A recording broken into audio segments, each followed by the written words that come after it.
Hello বন্ধুরা, তোমরা কেমন আছো? আমি তো এই ভালোই আছি।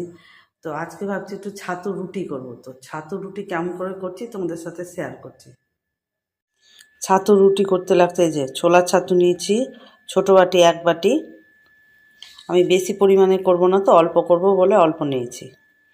আর পেঁয়াজ কুচি, আদা কুচি, লঙ্কা কুচি, রসুন আমি 2 কোয়া। কেউ যদি মনে করে যে বেশি খাবো তো বেশি নিতে পারে। আমি বেশি অত ভালোবাসি না বলে অল্প নিয়েছি, 2টা কোয়া নিয়েছি। এই যে ছাতুটা থালার মধ্যে দিয়ে দিলাম। এটার মধ্যে পেঁয়াজ কুচি, আদা কুচি, লঙ্কা কুচি আর রসুন আছে। আর নুন দিলাম, একটুখানি বিট নুন দিলাম। নুন হলো স্বাদ অনুযায়ী, আমি 1 চামচা দিয়েছি। আর সর্ষার তেল দিয়েছি। এটা ভালো করে আমি এটা মাখবো এখন। এটা ভালো করে চটকিয়ে আমি মেখে দিলাম। আর ঢেকে রেখে দেবো কিছুক্ষণের জন্য, দিয়ে এদিকে আটা মাখবো।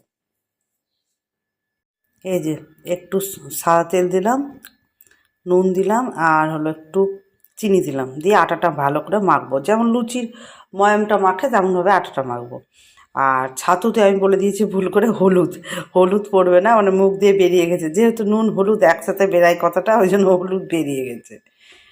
হলুদ নাই ওর মধ্যে।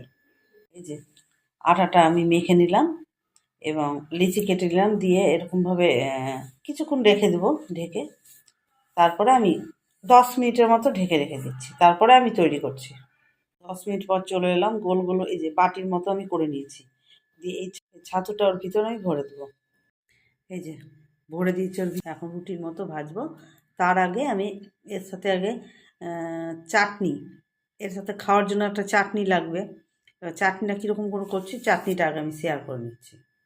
এই যে চাটনিটা করতে লাগছে, এই যে টমেটো নিয়েছি আমি তিনটা, শুকনো লঙ্কা, ধনে পাতা, আর হলো এই যে রসুন নিয়েছি। রসুন আমি তিনটা নিয়েছি রসুন। কেউ যদি 4-5টা বেশি রসুন খেতে ভালোবাসে তো বেশি নেবে।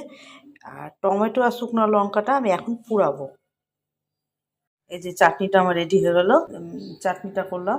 চাটনির মধ্যে হলো একটু নুন মিশালাম, একটু মিষ্টি, একটু বিট নুনও দিলাম, আর টকে একটু কুল দিলাম। কেউ যদি ভাবে লেবু দিব, দিতে পারে। আমার কুলটা বেশি ভালো লাগে এর মধ্যে, কুল দিলাম। আর কুলের সময় কুল দিলাম। কুল যদি না থাকে, কুলের অন্য টাইমে তেঁতুলও দিতে পারে। আর তারপর উপর থেকে আমি এই যে সর্ষের তেল দিয়ে দিলাম। এটা অনেক কিছুর সাথেই খেতে পারে। এই যে রুটি বেলা হয়ে গেছে, এবার এটা ভাজবো।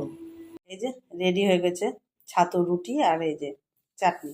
এটা দিয়ে খেয়ে দেখবা, আশা করি সবাইকে খুব ভালো লাগবে।